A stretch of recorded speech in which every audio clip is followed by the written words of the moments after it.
Hello and welcome to the Cinementalist podcast for cinementalist.com. My name's Andy. Sitting next to me is Floki, our bearded dragon mascot, and sitting opposite me is Liam. How's it going, matey? Splendid. How about you? Yeah, not bad, thank you. Wild and woolly outside at the moment. Yeah, it's a bit nuts, man. Looking forward to June 21st for sure, if it's still on track, when all restrictions will apparently be lifted, if there's no clusterfuckery in between. Providing nothing goes to shit in the meantime, which it probably will. You know. Who knows? But, we are currently being led by a man who answers every question by going... Lunch. Yes. Yeah. So anything can happen. Absolutely. Yeah, well, fingers crossed on that one. Absolutely right, man. Yeah, been up to much this week? Work been busy? Just toiling away at work and just getting stuck into some movies that are good and some that are not so good, as always. And, just always in my element there. But yeah, no, things are, tickety-boo. I know it's a bit sneaky because it's sort of like a preview of the reviews we're going to get into after the news, but do we have something good this week, like genuinely good? We got a couple of films where I'm going to argue positive cases for both of them, but they're not amazing. Okay. So if that makes any sense whatsoever. I suddenly realised, looking at the two previous podcasts back to back, there's been really middling. Yeah. But that's just sort of a sign of the times, really, isn't it? It's where we have to be honest. To without spoiling it in this very moment, I didn't watch two films where either of them were dog shit as far as I'm concerned, but I'm not going to be going, yay, about either Go of out them, to the cinema, yeah. Speaking of which, they're back open again now, aren't they? They are indeed. I haven't been yet. I was going to ask, yeah. I think anything on your horizon that you're interested in going to see? I wasn't blown away by A Quiet Place, but I very much enjoyed it. I thought it was a solid film, and I think that it signals a lot of talent on Krasinski's end, and I think that the sequel to that is coming out Sharpish. Yeah, quite soon. So, whenever that is, I think I'm going to book a date to see that, because, the thing with A Quiet Place... That'll be a big ticket one, won't it? I think a lot of people will use that as their first trip back to the cinema. Because I thought A Quiet Place I thought it was a very good film. I thought it was very poignant. The family drama aspect was probably the most powerful aspect of it for me, even though the villainous creatures were absolutely shit-your-pants scary. Yeah, I thought it was more thrilling than scary, which I kind of enjoyed. Yeah, actually. and there was a really good character study dynamic. A father and the father and the eldest child who is she has conflicting feelings about whether she's actually loved, and that kind of nucleus in this absolutely horrifying world.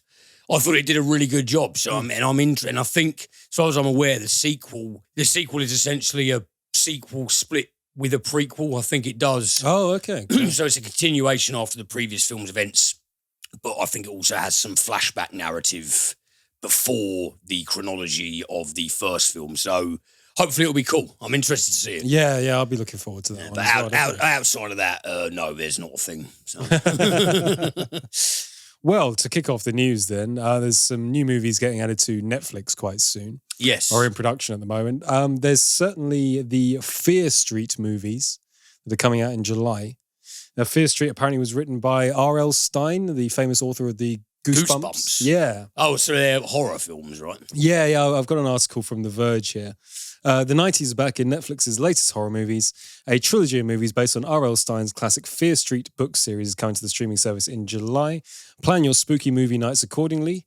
Part 1 will debut on July the 2nd, followed by sequels on the 9th and the 16th. So we've got a slew of YA horror to look forward to. Yeah, in rapid succession, which is kind of interesting. I mean, that was a very, very arsehole-ish comment there. That could be really cool. Yeah. I hope they are. To be honest, the only R.L. Stine I've read has been Goosebumps, and that was when I was in school and a wee lad. Well, yeah, I mean, I used to... Because when I think of Goosebumps, I also think of things like Eerie, Indiana and Are You Afraid of the Dark?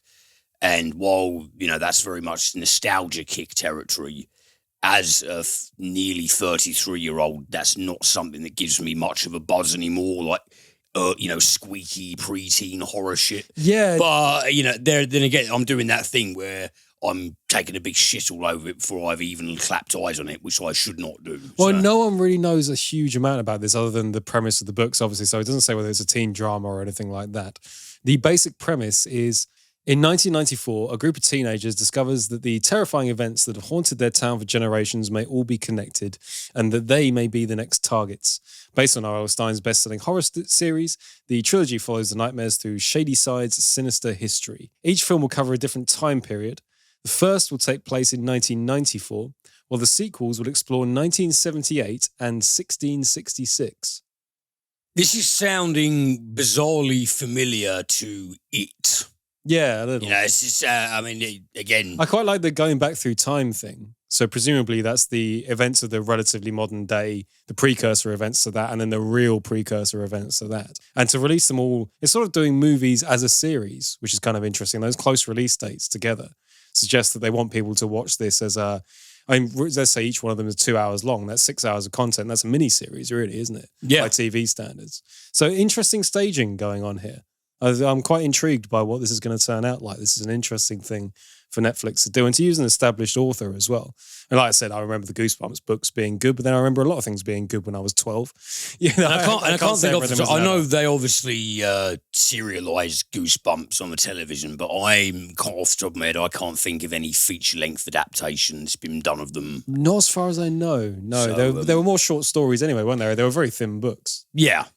So I'm intrigued by that. I'll be very interested. That the stories aren't too thin for the big screen. Yeah, absolutely.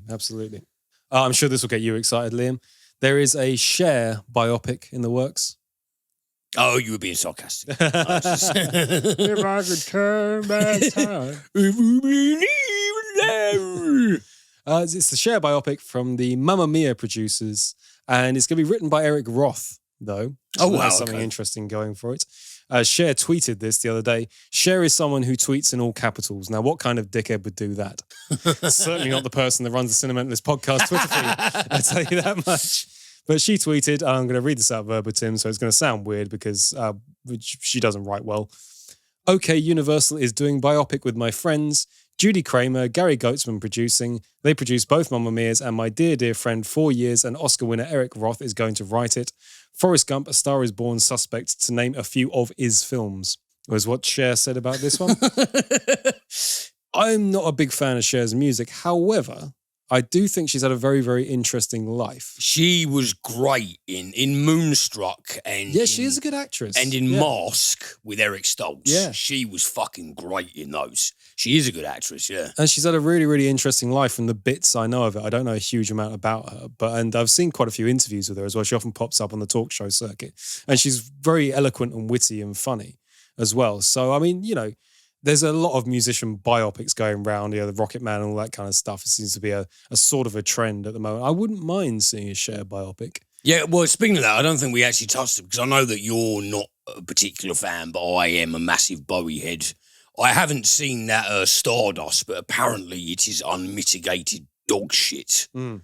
So, and that's the thing, it's a bit touch and go with these kind of music icon they go one of two ways. Yeah, I wasn't a big fan of the Queen biopic. I thought it was really plastic. Bohemian Rhapsody. Yeah, I thought it would have been served better by being a lot grittier, whereas it was trying to be...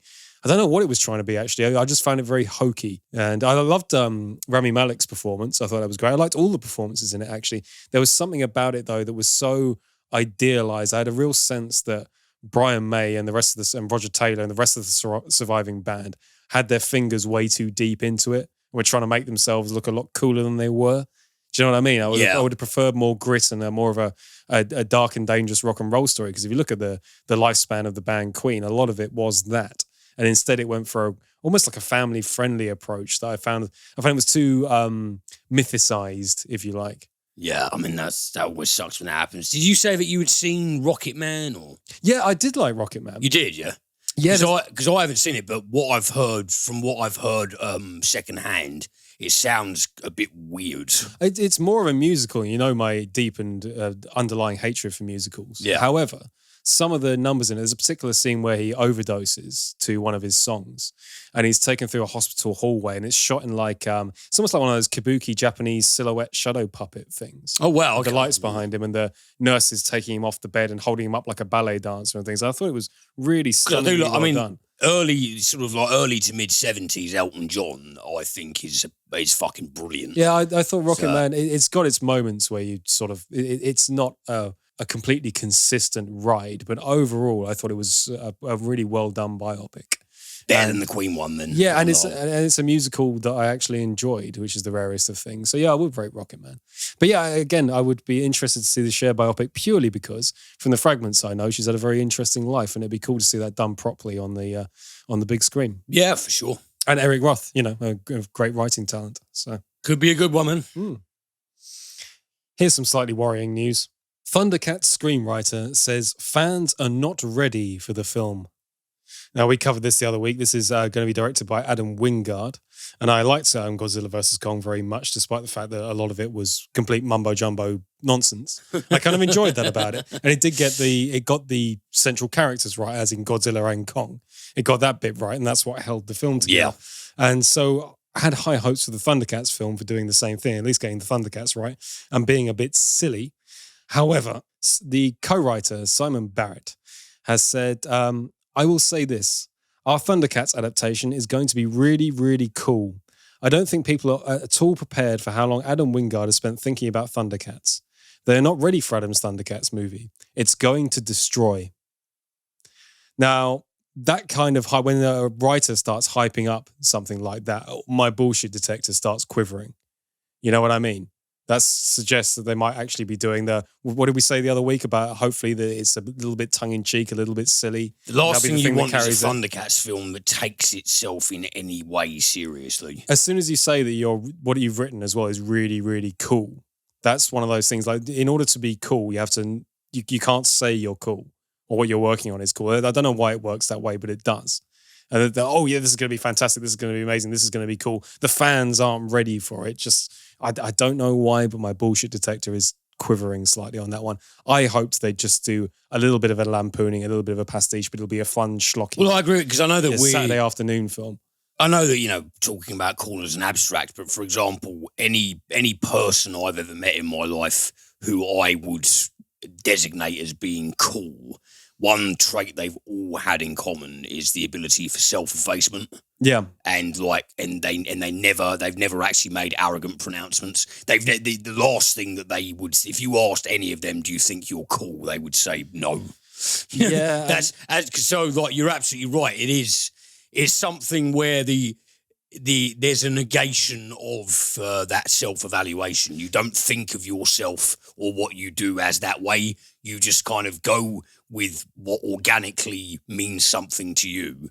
And then a bunch of people might go, that's fucking cool. And I think one of the reasons I reviewed the Mortal Kombat movie recently on the Premium Podcast. That's a film that thinks it's cool. And that kind of destroys it because it's silly. And silly things that think they're cool immediately make themselves look ridiculous when they're not intending to. You know what I mean? As soon as I read that, I thought, it's got a touch of the Mortal Kombats about it. But we'll see. Because I've come across loads of people on Twitter saying that they thought that the most recent Mortal Kombat was an improvement on the 1995 one. But your feeling about that was an inversion, wasn't it? No, and perhaps that's my rose-tinted glasses and the fact that the original Mortal Kombat film was fun. It's terrible, but it's fun. But that's the thing, as in... Whereas the new Mortal Kombat film, I didn't think it was terrible, but I didn't have fun with it either. It was bland. So then the remake is certainly not an improvement then. Yeah. as far as I'm concerned, it seems to have split quite a lot of people down the middle, that film. But I landed on the side of... to be honest, I spent most of it quite bored. And that's something you really shouldn't be in a Mortal Kombat film. No, you want the antithesis of that. So it doesn't sound successful to me. The fight scenes were weirdly slow as well. There was some certain fight scenes they put into the trailer that look really punchy, like the games. Like those are the best fight scenes in it. When you watch the film, there's a lot of fight scenes and they're weirdly slow. And it all looks a bit made for TV 1990s. Which just, I don't know. It was, the sort of fight sequences you get in Xena Warrior Princess. Yeah. There's a lot of those in Mortal Kombat, and that's an instant fail. So they blew the budget on set pieces then quite... I don't think it doesn't look like it had much of a budget. Yeah. I thought the Raiden as well was he was like the Aldi version of Raiden. As soon as he tilts his head up, so that big famous hat comes up and you see his face, you go, well, that's not him. I had some problems with it anyway. A lot of people liked it, and fair enough. And I liked Godzilla vs. Kong. Even though there was a lot of trashy stuff in there, it had that life and that vibrancy. So I'm hoping Really, really hoping that Adam Wingard is able to bring that to Thundercats. But I don't like his co-writer coming out and saying, it's so cool, it's going to blow your mind, man. No one's ready for the Thundercats film. I just, if I was Adam Wingard, I'd be ringing him up like, dude, stop talking about it to the media because you're hyping it really, really hard. And it's, I don't know. I just get a feeling of, ooh, that seems like overcompensating, But hey ho. Anyway, let's get on to some film reviews. Indeed. This week, Liam. We've rubbished everything coming out soon. Another Certainly negative news segment. Negative Nancy's. Negative Nancy's indeed, yeah. Okay, yeah. What films do we have this week? Let's get some positivity in the room. Well, first up, I watched it's a recent Netflix release, actually, and it's one from South Africa, directed by Donovan Marsh. It's a movie called I Am All Girls. Yeah, I've seen a bit of hype going around about this one. Yes, you've got Erica Vessels plays Jodie Snyman, who is she's a investigator on a sort of special crimes task force. The film opens with footage of young girls being taken by force by a private jet to this sort of strange, creepy island homestead with some very sinister-looking individuals lying around it. And this is interspersed with the police interrogation footage of a guy talking about how he and his girlfriend kidnaps young women and basically participated in their trafficking for self-profit. And that it cuts, and this is as we learn, this is a flashback narrative because it goes in between this. It's 1994, I believe, is the earlier chronology, and then the present day. So in the present day, Jodie Snyman is a focal part of this special crimes task force, and a local man who used to be involved with the National Party, which was the prevailing party under the apartheid regime. He takes a young girl home from a park and he's driving into his garage and he gets the young girl to go and knock on a side door. But before he can get out of the car, a masked figure accosts him, puts him into a boot, drives him out to some woodlands, shoots him dead, and then carves some initials into his chest. Quite grisly. And then several more of these killings happen, and we become privy to the fact that the initials that are being carved on the chests of these murdered men, who this mass serial murderer does them with some kind of silenced handgun, and then just sets about with this butchery. They are all the initials of young girls, very young girls, like 5 or 6 years old, who have gone missing. So Jodie and her team, mostly Jodie, but a few other people, put 2 and 2 together, and they suspect that somebody is sequentially eliminating people who have some sort of involvement in a very powerful historical child trafficking network. And so Jodie is very much convinced of this theory. It's got the requisite things such as there's a captain who thinks that she's getting far too burnt out and that she's putting 2 and 2 together and making 5 and she needs to take some leave and don't be so conspiratorial. And there's obviously other people who believe her. And then you have the head of the forensic team. It's a young lady named Ntombazanke, played by Hlube Maboya. And her and Jodie are very close friends as well as being colleagues.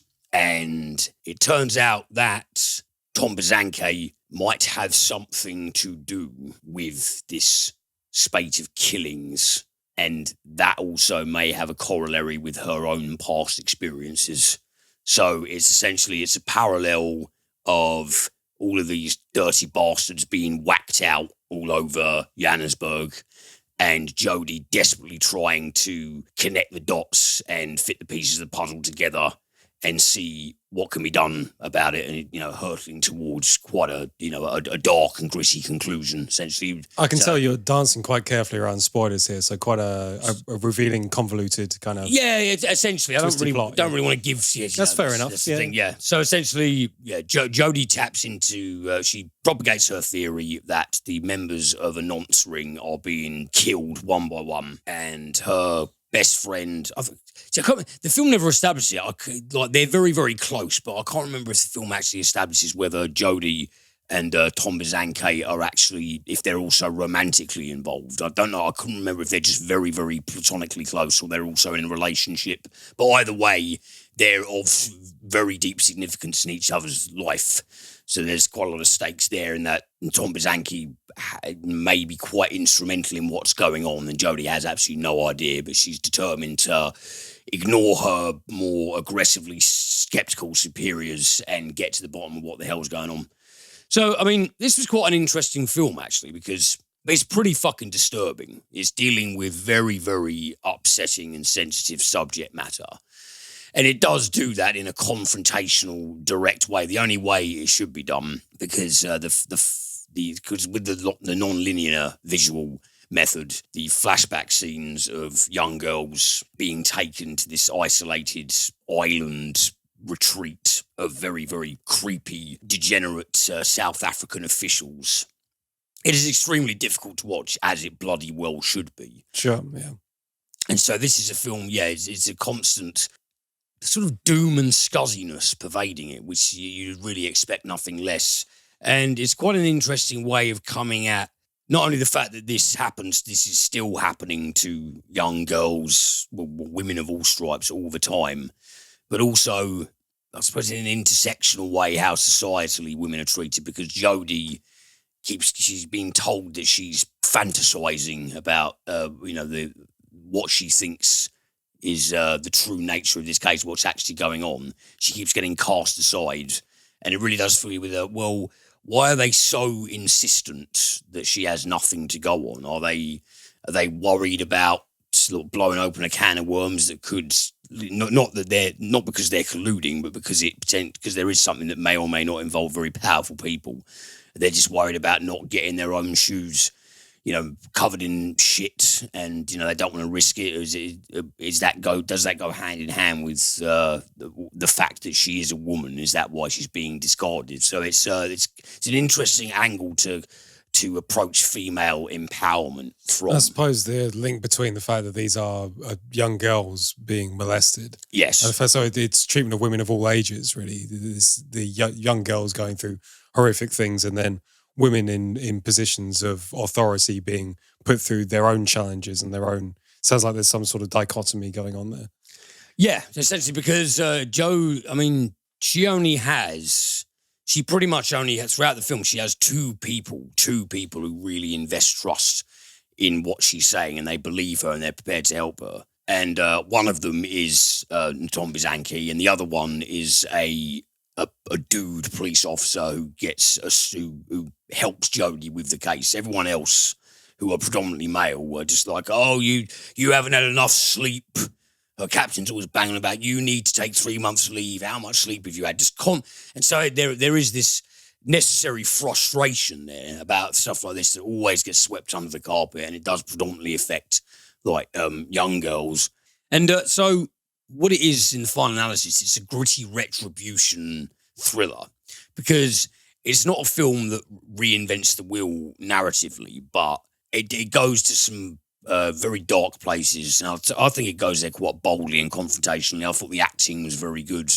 It's difficult to watch, it's definitely not a film that you're going to come away from feeling good in any way, shape or form, but it is a film that is honest, and it's a film that, it's not a film that panders to any kind of audience expectation, because it does show you a few things that, I suppose, how would you say? The film contains lots of things, both visually and by implication, that you're not going to find it in your average popcorn film. So there is something of a retribution thriller angle to it, but it's mired in it's very, very stark real world problems, and it's an effective thriller. I felt disturbed and quite depressed afterwards, I guess, but where the territory to which it goes, it deals with it nicely. There is something of a pandering payoff in terms of the way that loose ends are wrapped up.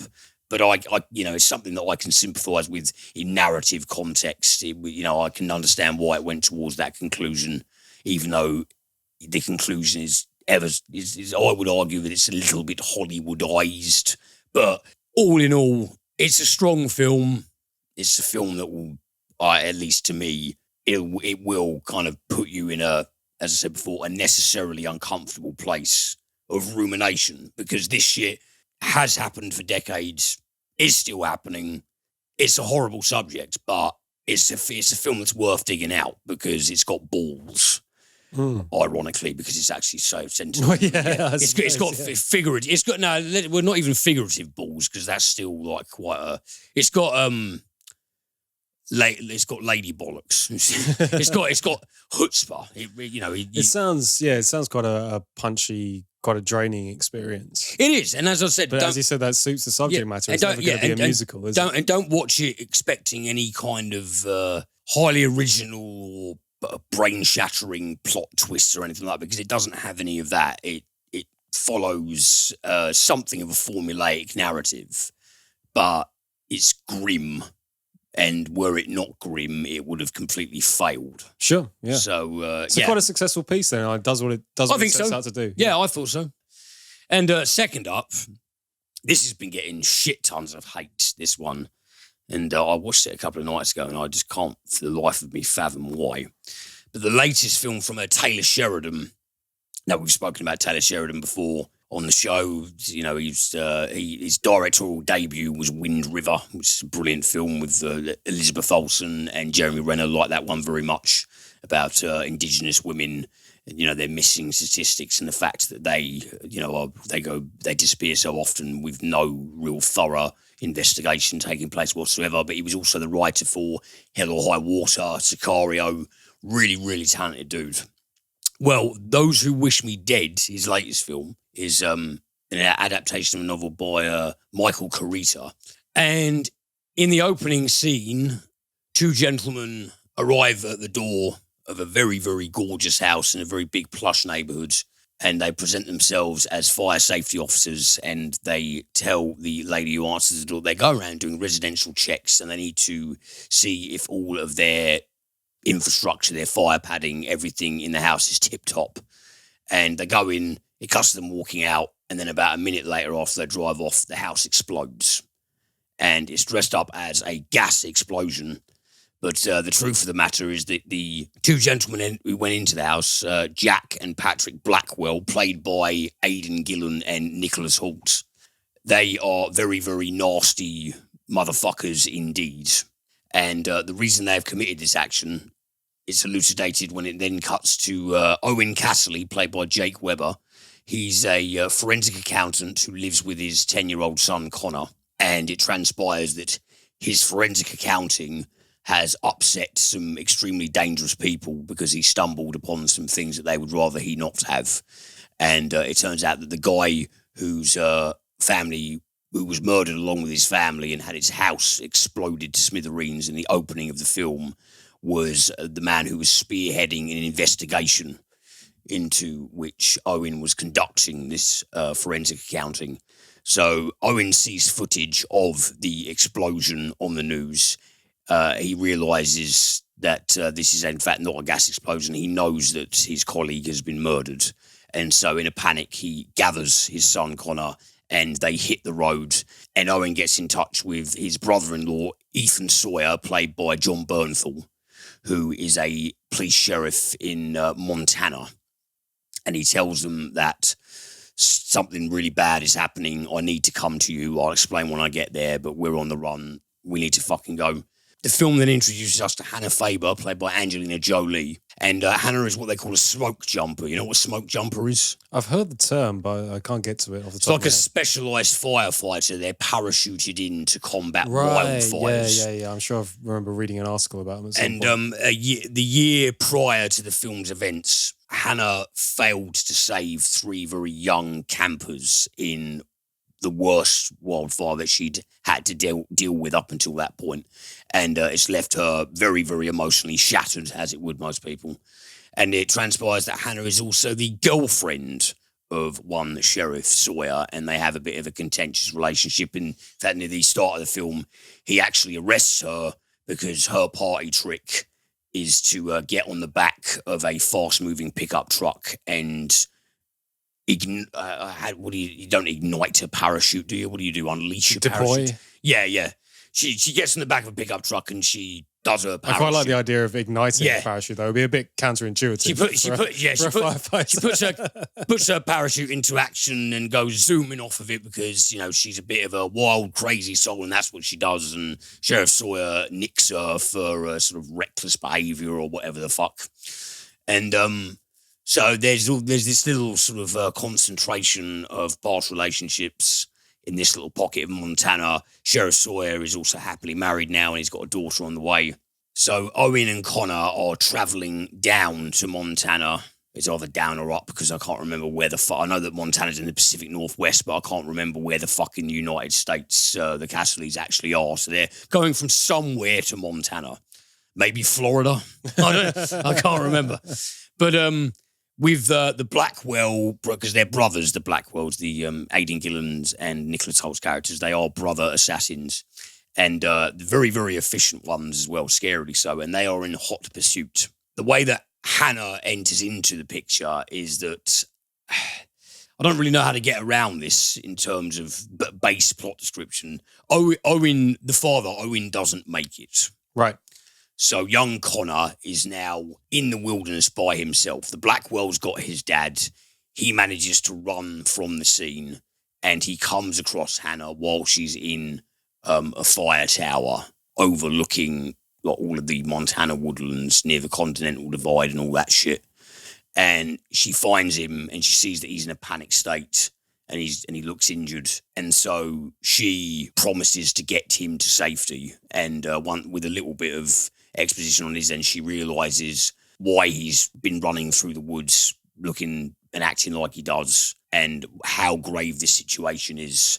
And so she resolves to essentially try and, you know, both do the decent thing, but also maybe redeem herself for her perceived failure of not rescuing the poor three young motherfuckers who perished in the previous year's wildfire, even though there was nothing she could actually really do about it. She nevertheless torments herself. So there's something of her past haunts her, essentially. Yeah, there's a tortured heroine who essentially wants to try and do the right thing and help this young kid while the Blackwells are just going around mullering everyone in sight, trying to get to Connor because he's the last loose end. And then you have Sheriff Sawyer and his wife who also get their skin in the game, trying to protect the kids and fend off these two dastardly contract killers. And all of this is going on while a massive wildfire consumes the forest that the brothers also started. So right off the bat, you have some very, very, very, very nasty villains. The opening scene establishes these two. They're horrible, horrible fucking pricks. And that's always what you hope for, you know, when you have dastardly villains in a film. I always like it when a film doesn't shy away from showcasing them as being utterly ruthless, because the last thing you want is a soft, poor antagonist. They are horrible, very clinical and psychopathic, but not in a way that's just brutal and emotionless, particularly Aidan Gillen. You know, I guess that's why they cast him. I've always been a big fan of Nicholas Hoult. I think he's a very good actor. Nicholas Hoult is very good. Well, they're both, I think that Gillen and Hoult in this, they both communicate a really, just ice cold, heartless psychopathy. I think they both do that extremely well. The only thing you can really say about Those Who Wish Me Dead, I understand why there's a lot of people dumping on this film, because they really are. There's been a lot of hate for this film. And I think the reason is it deviates very strongly from Sheridan's previous work, be it his written work or his written and directed work. Because Sicario is very subversive and original. We've talked about that on the show before. And again, Hell or High Water is a very impressive film. Wind River is a very impressive film. Those Who Wish Me Dead is a complete textbook 90s throwback. There's nothing in this film that will make you go, oh, wow, that was clever. It is good guys versus bad guys. But it does so unpretentiously.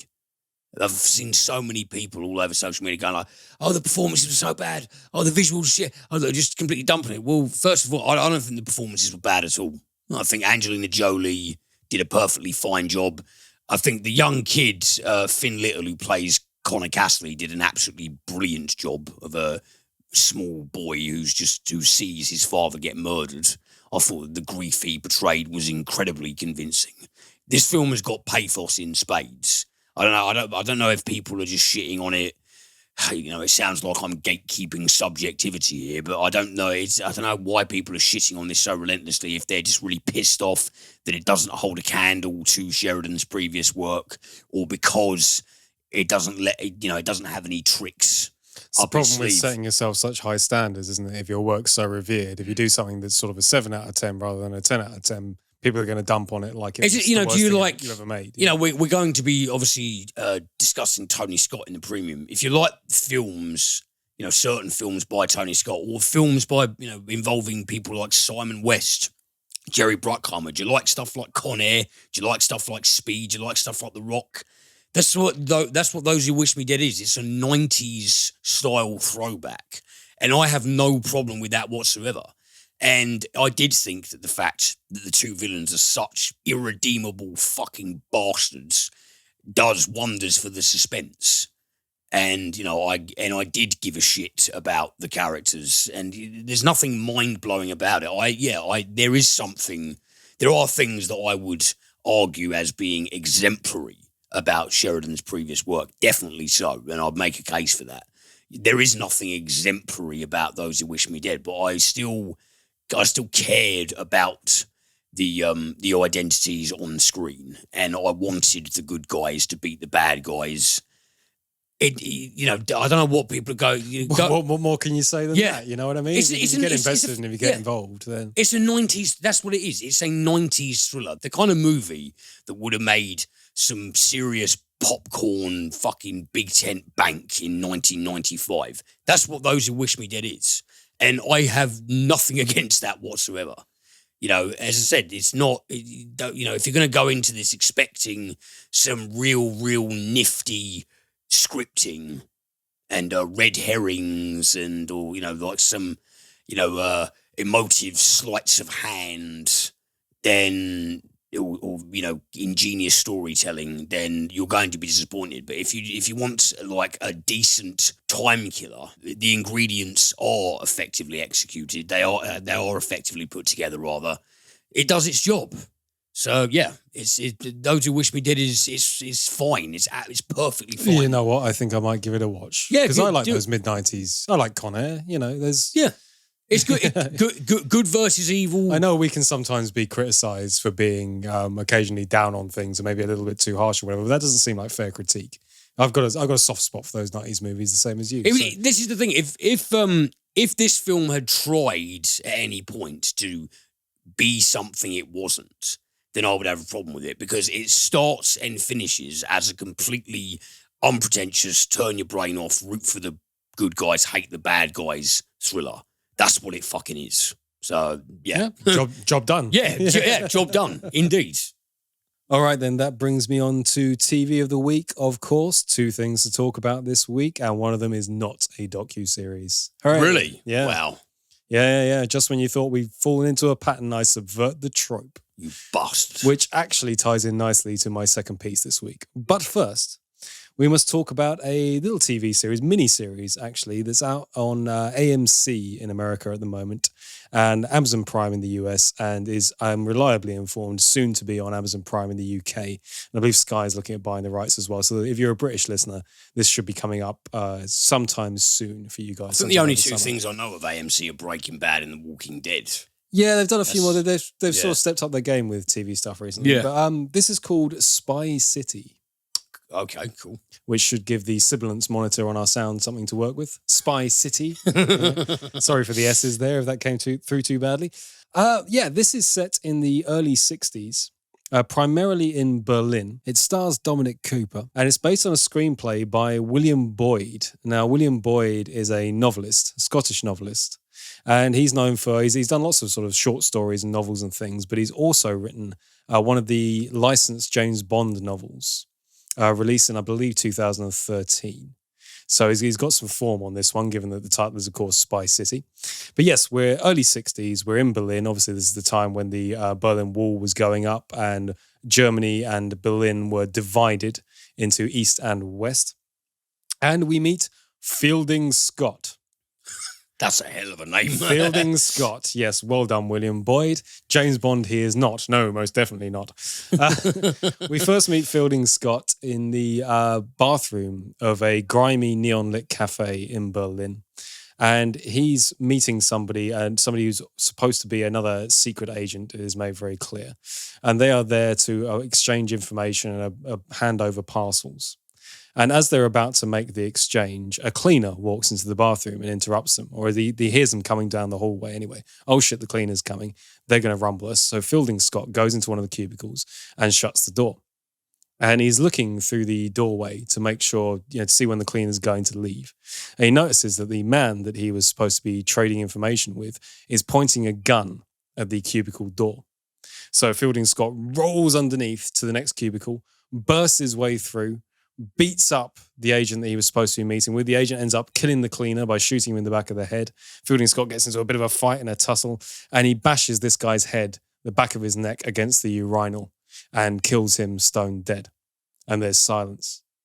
And he's standing there looking flustered and confused. How did this go so wrong? This was just supposed to be a simple trade between two agents. Why did this guy try and kill me? And so he rifles through his suit jacket and finds some ID. And when he opens the ID, he is amazed to find that the person that tried to kill him was another British secret agent. Oh my God. Dan, dan, dan, indeed. So we cut back to the UK, and Fielding Scott has been hauled in front of his boss, not M, but someone very, very much like him. F. Yes, it could well be, yeah. Any letter. N-O and indeed P, yeah. Hauled back in, and turns out Fielding Scott was actually about to leave the British Secret Service.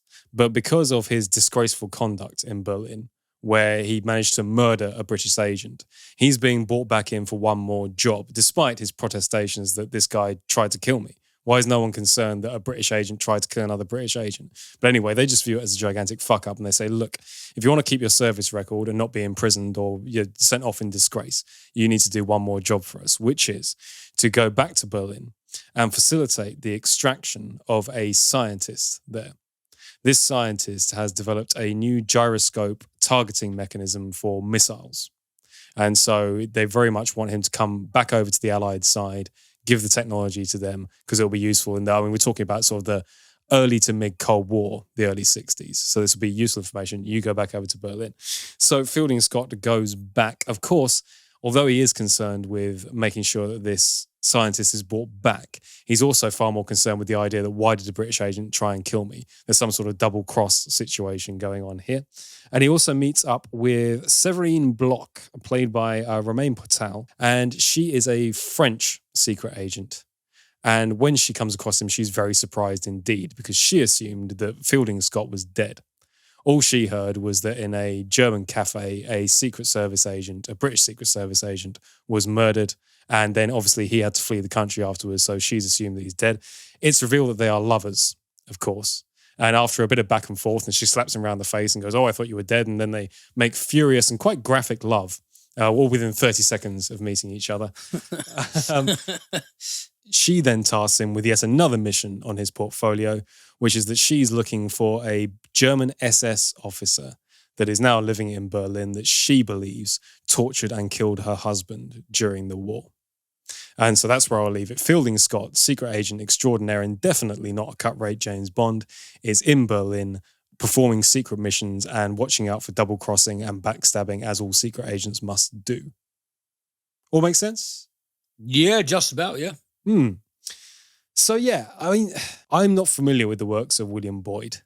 However, watching this show is a bit like reading one of those pulpy spy novels that you buy in an airport. You know, you're sort of waiting for your plane to go on holiday and you're looking for something to read in W.H. Smith's or whatever it is now.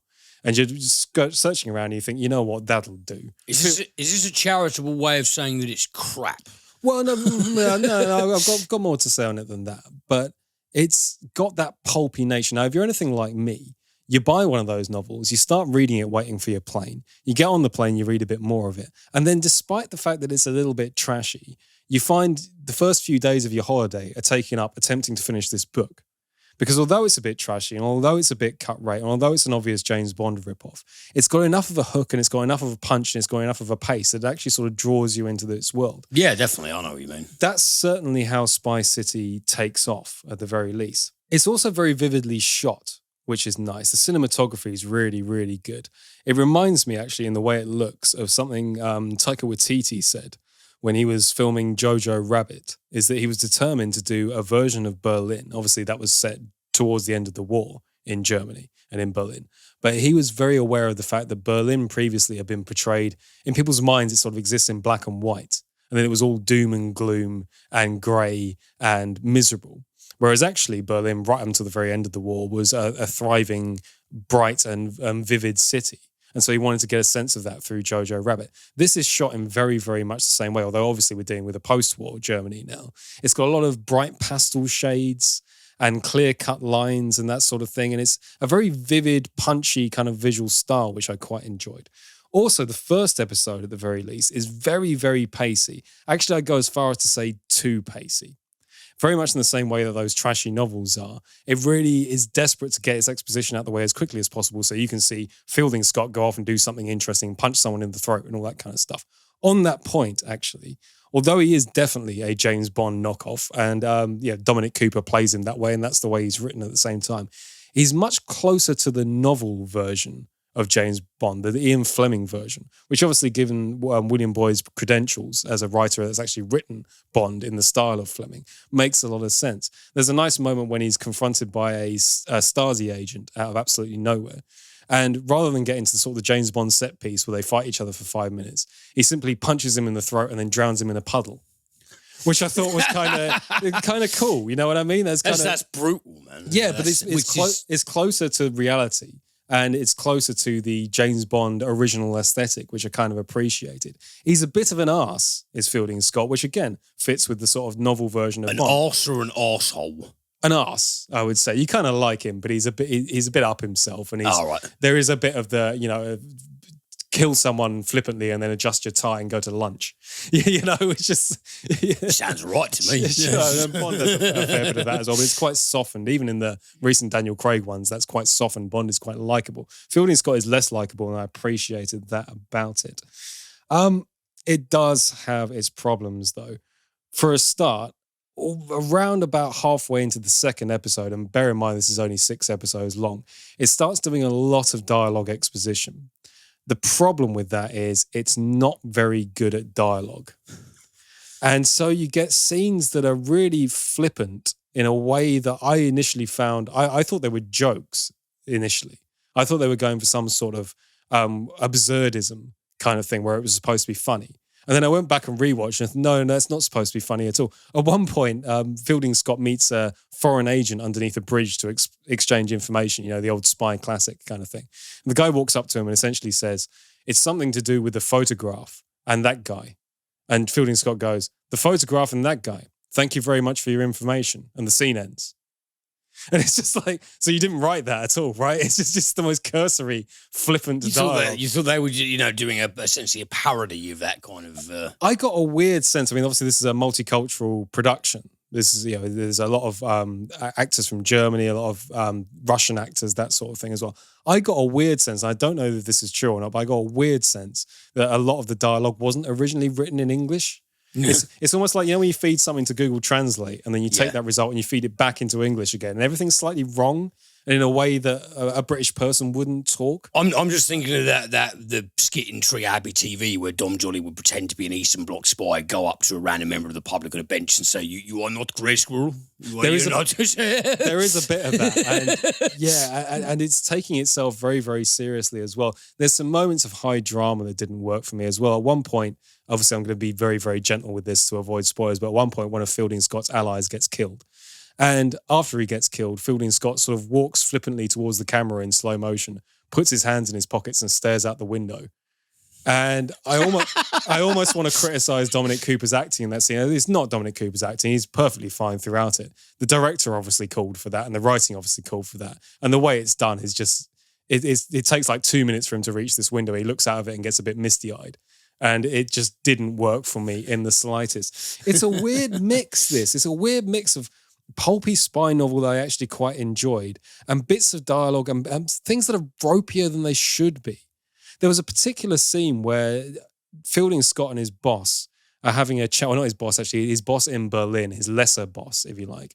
They're exchanging information, and there's a lot of these scenes where it's in a smoky meeting room, and the spy talks to his boss or whatever, and they have a confluence of information. I need to go and do this. Well, you can't do that. You're being too reckless, Fielding Scott. There's a lot of that going on. But one of these scenes, it only took about 30 seconds, and it's just these two characters batting dialogue back and forth at each other quite snappily. And I counted about 15 cuts within it. And there was a cut of Fielding Scott's face, and then a cut of his boss's face, and then a cut of his boss's face was slightly further away, and then a cut of Fielding Scott from the roof, and then a cut over here, and then a cut over here, and a cut over here. And I go, and it's only a 30-second long scene. I'm watching it going, it's like watching a tennis match. It's like your head's going back and forth. We're going, and it's a weird mistake to make. You know what I mean? Given that the cinematography looks really good, and given that a lot of the direction looks absolutely fine, I always think good direction is direction you can't tell you're being directed. You know what I mean? If you've not noticed the camera, it's generally really good direction because the camera's where you expect it to be. This just stuck out as it's like they shot 15 different takes of this scene from all different angles, and then the editor decided to use all of them at once. It's just got those weird little moments in it where you think, what the hell was everybody thinking there? Sounds so unnecessary. Yeah, but there are genuine moments in this where it becomes that pulpy, pacey spy novel thing, with Dominic Cooper being an arsier, more brutal version of James Bond, where you actually get behind it and think this is actually kind of cool. So I don't really know what to say about it other than it's got all the makings of something that I should be raving about and going, yeah, this is great fun, and it's got this and it's got that and it looks great, and there's all the double crossing intrigue and who's working for who and all that kind of, everything you would expect from one of those spy novels. But it's just got enough of those moments of bizarreness where it took me out of it, and so as a result, I don't know, it depends how much appreciation you have for that kind of pulp fiction. If you're the kind of person like me that buys those books and just burns through them and goes, well, that was a cheap bit of fun, you'll get a lot of enjoyment out of this show. You'll be able to look past some of the ropey bits. If that's not really up your street, I think you'll struggle because it focuses on dialogue that just isn't quite good enough. And it's a shame, really, because there's 80% of a good spy thriller there. It's just marred by these little touches of, hang on a minute, there's moments of amateur hour that punctuate it, that ruin the experience for me. So it's not a dismissal and it's not a recommendation either to use that star rating system that we always say we never use and occasionally do. Yeah. It's a 6.5 or a 7. And that's that. Yeah. I mean, with Cooper as well. I mean, I like him in Preacher. I like him in The Devil's Double. He's fine. In History Boys, I've always thought he was very good. So actually, he manages to sell some of the ropier dialogue quite well, which speaks to his abilities as an actor. There's certain lines where you go, just a British person wouldn't speak like that, but somehow he sort of twists it around to make it kind of work. And he's just sort of relieved when he does it. Like, oh, thank you, Dominic Cooper, because you've saved that terrible line from being outright absurd, But yeah, it's a so-so on that one, I'm afraid. But yes, I'd like to talk quite briefly about something that we've never covered on the podcast. And it's something that I was only reminded of again recently because there's been a big gap between seasons. I suddenly thought, you know what, actually, that's a perfect thing to recommend, to go really, really positive on. This is Inside Number 9. Oh, yes. Now, I know you've watched some of it. How much of this have you watched? Not as much as you. Okay. Yeah. But what I have seen is very, very cool indeed. Yeah, it's one of those things that sort of defies explanation as well, which is brilliant for review. But Wikipedia has it down as a British black comedy anthology television program, and I'd say that's about as close as you're going to get to pinning it down. Sure. Written by Reece Shearsmith and Steve Pemberton, and starring Reece Shearsmith and Steve Pemberton, who were famous previously for The League of Gentlemen. Yes, thank you. It gone out of my mind for a second which is a fucking classic. Yeah, you know what? I wasn't that big on The League of Gentlemen. I thought there were bits of it I liked. There were bits of it where I thought the absurdity didn't work. Inside Number 9, though, is so difficult to pin down. So please allow me to just try for a moment. It's a series of episodes that are completely and utterly non-linked in any possible way. There's sort of sketch comedy. Each half-an-hour episode is its entire individual world. And what it does is it takes narrative tropes and regular plots that people are so used to that have been ingrained in you from the very second you started consuming media in any form. It takes a different one of those each week and it flips it on its head and it subverts it entirely. There's always a twist. There's always a reveal of the number 9 as well, hence the name inside number 9. There's always 9 is secreted into the plot somewhere where it'll appear at some point and be an aha moment. But it twists and turns and takes all these narrative tropes and moves them around in different ways that just blow my mind every single time I watch it. It is some of the cleverest, sharpest writing I've ever seen. And every time I see an episode of it, it's sort of, oh, what are they going to do this week? And you think to yourself each time, that's brilliant. But how many more of those have they got? How many more of those could you possibly write? Because what you're doing with every single episode of this show is doing a short story, funny comedy narrative, backwards, back to front, non-linear, linear, playing with every single piece of armory in the screenwriter's toolbook.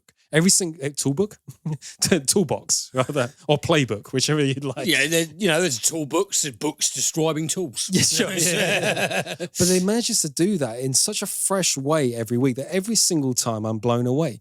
You end up laughing at it, not just for the comedy. You end up laughing at the cleverness of the thing. Yeah. When you spot what they're doing, there's always a reveal. Sometimes they save it for a twist at the end. Sometimes they do a dummy reveal at the front. Sometimes they triple bluff, double bluff, quadruple bluff. Sometimes they tie themselves in knots narratively and you think, this is a really weird one. I think they've lost the plot on this one. And then right at the end, they suddenly pull it all back together again. They're playing different characters every week. I mean, I love Reece Shearsmith. I think he's a fabulous, fabulous comedy performer. But I must point out, Steve Pemberton is an actor, you could only describe him as a chameleon. He's great. He's an absolute chameleon in the great tradition of Gary Oldman and any other chameleon that you can point out.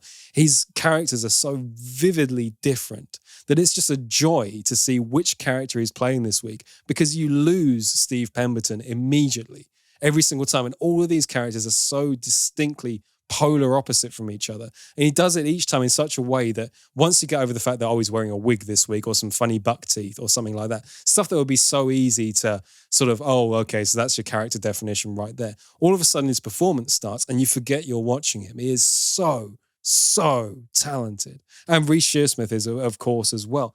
The way they play off of each other, the way they subvert narrative conventions so consistently and so differently is unlike anything else I've ever watched. It's an absolutely outstanding piece of television. Because you've obviously, I think you're completely up to date with it. Does Mark Gatiss not appear anywhere in it?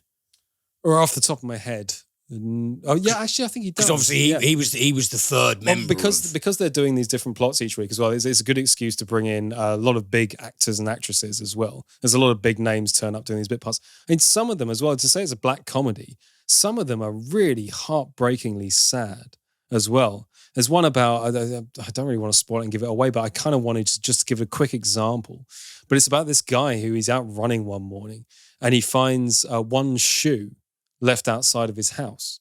So he takes the shoe back into his wife and goes, look what I found in the street. And she's like, oh yeah, whatever. She doesn't really care. And they go on about their daily lives. But he starts to become obsessed with this shoe. Like, why would you leave one shoe? Who's the owner? There's someone wandering around out there with only one shoe on. I must get this shoe back to them. And it's a funny bit that this guy is becoming increasingly obsessed with this idea of this one shoe and he won't leave it alone. He keeps banging on about it. And you learn at the end, I will spoil this, just this one episode to give you an example. You learn at the end of this because they were supposed to have twins as a couple and only one of the twins survived. And so the thing that's frustrating him, the thing that's really getting him is because they're supposed to be a pair and there's only one. Yeah. And that's just a staggering thing to do for a comedy show. It's a complete pin drop moment. And if you're disappointed that I've revealed one of them, don't worry because there's many more of those as well. Some of them are split your guts funny. Some of them are heartbreakingly sad. And it floats between all of them without a care in the world. Yeah, because it was without a care in the world. It was you who first recommended it, and like with I'm not actually going to divulge any happenings of the episode, but I remember the first one I watched was it's essentially like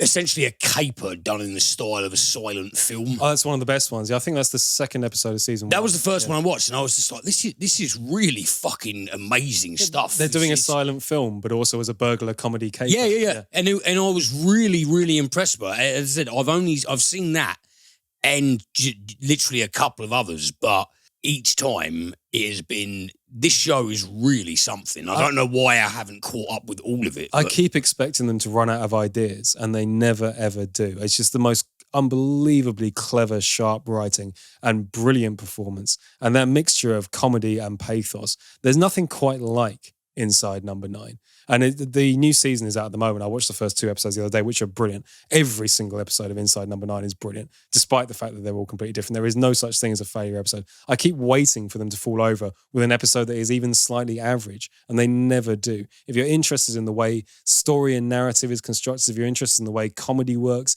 if you're interested in the way things are put together, and I mean, that's what we do.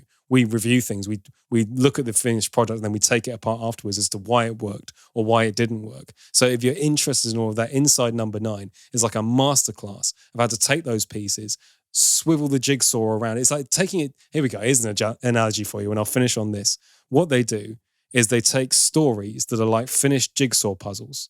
They take all the pieces apart. They rebuild them in a way that the jigsaw puzzle does not suggest. And at the end, you get an even nicer picture. And that's like that, just the cleverest thing in the world. So Inside Number 9, please, please, please get on it if you haven't already. If you're not watching it, it's the greatest thing you're not watching. Please do it. It's that good. Okay then, well that brings me to trivia this week. And I thought off the back of Spice City, something we've never covered that's quite interesting, the Berlin Wall. The Berlin Wall? Yeah, so the Spy City is set in 1961, which is the year the Berlin Wall was starting to be constructed. So you've got those checkpoints, but there wasn't actually a physical wall there. So I thought actually it's a very interesting period of history and there's some interesting Berlin Wall trivia. So I thought we'd finish off with some. Around the end of World War II and German surrender in 1945, a pair of peace conferences in Potsdam and Yalta split the defeated land into 4 territories controlled by the Allied powers. The Soviets took the East, known as the German Democratic Republic, or GDR, and the United States, Britain and France each got a piece of the West. Berlin, the longtime capital, was also divided into East and West, even though it was located entirely within Soviet borders. The barrier that was eventually erected on the city's east-west border stood for nearly 3 decades. On November 9th, 1989, East and West Germans converged on the Berlin Wall, successfully breaking through die Mauer. There's a German term for it. I'm sure I pronounced it wrong, but that's the German term. Die Mauer. Die Mauer, yeah.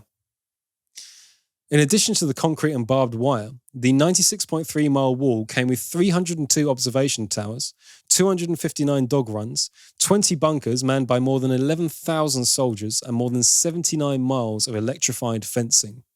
Well, if that's not a free country, I don't know what is. Yeah. It's one of those things. Korea went through a similar thing, that after the war it was decided just to split the country in half. That'll stop it from ever causing any trouble again. It's quite a brutal thing to do, really, isn't it? Yeah, I know we've done our film reviews, but it just reminded me, if any of you guys out there, if you've never seen The Lives of Others, which is set when before the wall collapsed and as everything examines the Stasi. I mean, that's a real fucking eye-opener, that film. It's obviously based on fictional events, but what it was like living in East Germany during that time is nuts. It was a brutal place to be. Yeah, it really was.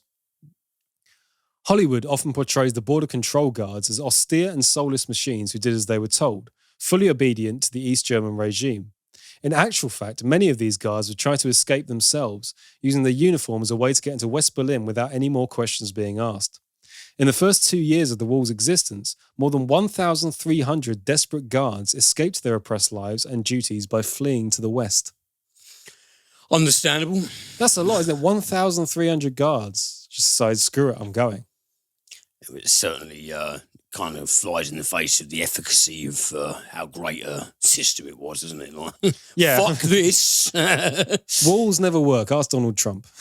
Well, don't ask him because he will never give you an answer that approaches anything intelligible. West Berliners used the Berlin Wall as an ideal way of getting rid of rubbish. If they had anything they needed throwing away, they threw it over the wall. After all, it wasn't as if they'd be made to go over to fetch it back. Cheeky bastards. That's a really dickish thing to do, isn't it? Fucking finish with this can of Coke. Just throw it. Well, I suppose you wouldn't have a can of Coke, would you? Fanta. Because the fucking, like, the on the east side, the police would have just done something like rounded up a lot of poor vagrants and brutalised them into cleaning it up. Yeah. Something like that, you know. So. People managed to escape the fortified barrier in the most amazing and creative ways. One notable escape was in 1963 by Horst Klein, an East German acrobat who used a high-tension cable to tightrope over the wall, well above the heads of the patrolling guards. Other daring methods of escape included a hot air balloon, a zip line, and casually flashing the guards a Playboy club card that closely resembled a diplomat's pass. Which came first, chicken or the egg on that one, do you think? Does the Playboy card look like the pass? Or does the pass look like the Playboy club card? I think that they probably unwittingly designed it and it looked like the Playboy. That had the bunny on it. Yeah, I'd like to think it was unwitting because... Does this mean that you could get into the Playboy mansion with a diplomatic pass to transfer between East and West Germany? Quite possibly. I think like Hugh Hefner was preoccupied with other things to give much of a fuck, to be honest. Hungary loosened its physical borders in the summer of 1989, and more than 13,000 East German tourists streamed into Austria. Some restrictions were placed on citizens to prevent such a massive exodus, but the writing was on the wall. Hey, hey. By the fall, longtime GDR leader Honecker was forced out of office, 500,000 people demonstrated in Berlin, and GDR spokesman Günter Schabowski declared in a press conference that citizens would be able to travel freely to the West immediately. The government tried to call for a slower, more orderly migration, but the order was taken literally, and thousands of people stormed the wall, tearing it apart on both the east and west sides. So that's something I didn't know, actually. Was that whole thing of, that famous footage of Germans tearing down the wall. It was purely because this politician had sort of misspoken and said, you'd be able to go across straight away. So everybody went, right, we'll take the wall down then. It's kind of cool, isn't it? Yeah. Yeah, that is really cool. Parts of the wall are on display or in private safekeeping all over the world. One section of the wall is in a men's room of the Main Street Casino in Las Vegas. Urinals are mounted on the graffiti-covered segment, which is protected by glass, so you can go and piss on the Berlin Wall. Another section is in the Gardens of the Vatican. If you don't feel like travelling to Italy or Vegas to see a part of the wall, you can have your own little slice for as little as $10 on eBay, and you can consider that a steal. An £8,000 slab went for $23,500 at an Atlanta auction. Jesus Christ. I wonder how many people have a piece of it sitting in their homes. That'd be quite a cool bit of history to have, wouldn't it? Yeah. Well, so you can buy them on eBay? Apparently so, yeah. I might do that. Yeah, it'd be a cool thing to have, wouldn't it? Look, I've got a piece of the Berlin Wall. Do you have a piece of the Berlin Wall? Oh, bollocks, I lost it. I mean, immediate thing, wouldn't it? Yeah, someone throws it away. What are you doing keeping this bit of rock? Yeah. Okay, well, that brings us to the end of this podcast this week. Thank you so much for listening. We're off to record the premium now. Liam's got a couple of extra takes. What are you reviewing this week? I'm going to be having a little rundown of Dust Devil by Richard Stanley, which is sort of a cult classic bit of extreme weirdness.